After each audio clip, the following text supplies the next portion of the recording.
For the first time in decades, a U.S. soldier is believed to be in North Korean custody.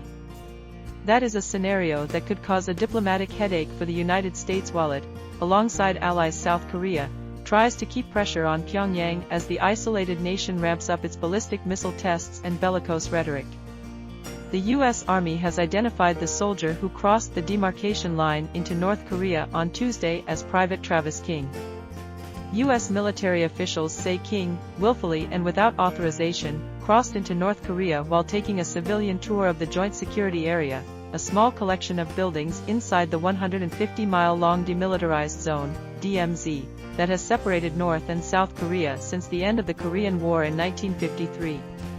We believe he is currently in Democratic People's Republic of Korea custody and are working with our Korean People's Army counterparts to resolve this incident, U.S. Forces Korea spokesperson Colonel Isaac Taylor said in a statement.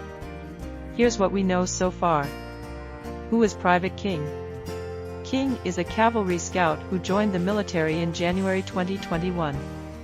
At the time of his rotation in South Korea, King was assigned to the 6th Squadron, 1st Cavalry Regiment, 1st Brigade Combat Team, 1st Armored Division out of Fort Bliss, Texas, according to Army spokesperson Bryce Dubee. U.S. officials did not say how long King had been in South Korea, but at some point he faced disciplinary action for assault and spent 50 days in a detention facility. It is not known whether King spent that time in South Korean custody or in U.S. military custody, but according to U.S. officials, at some point after his release he was escorted to an airport for a flight back to the United States. At the airport, King's escorts could not get past a security checkpoint with him, and at some point after that, he left the airport and later made his way to the tour of the Joint Security Area. King is believed to be the first U.S. soldier to cross into North Korea since 1982.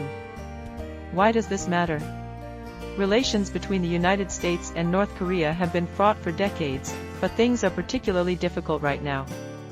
Tensions between Pyongyang and Washington have been rising, as the North has ramped up its nuclear and missile programs in the years following a breakdown in talks between former U.S. President Donald Trump and North Korea's Kim Jong-un in 2019.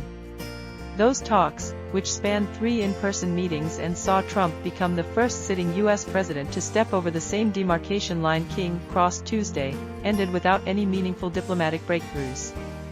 To date, North Korea has tested intercontinental ballistic missiles 3 times this year and accused Washington and Seoul of inflaming tensions with military exercises and weapon deployments, including that of a U.S. Navy nuclear-capable ballistic missile submarine to the South Korean port of Busan this week.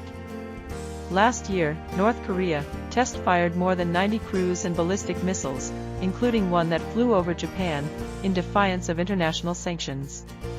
The uptick in testing has sparked concerns it may be preparing for a potential nuclear test, its first since 2017. The United States does not have official diplomatic relations with North Korea. Instead, the Swedish embassy in Pyongyang acts as a liaison for the U.S. What are the risks for King?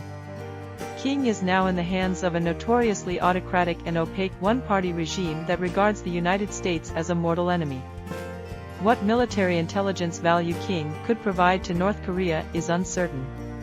As a private, he would not likely have access to top-level information, but just by being on a U.S. military installation, he may be able to talk about things like base layouts or what units and numbers of troops are there. But as a soldier and U.S. citizen, King also gives Pyongyang a potentially powerful bargaining chip. The United Nations Command, which oversees operations in the DMZ, said it was working with our North Korean People's Army counterparts to resolve this incident. What North Korea might demand to return King back to U.S. custody is unknown. Or North Korea could use King for propaganda purposes. A handful of U.S. soldiers defected to the North Korean side in the decades after the end of the Korean War, but there has not been a recent defection. And it is not clear at the moment what King's intentions were.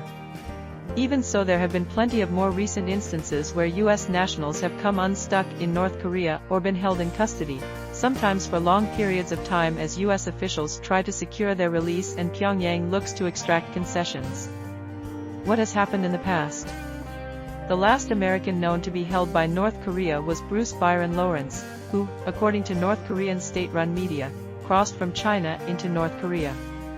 Pyongyang accused Lawrence of working for the Central Intelligence Agency, but released him about a month after he was taken into custody, with the Swedish embassy in North Korea facilitating the release.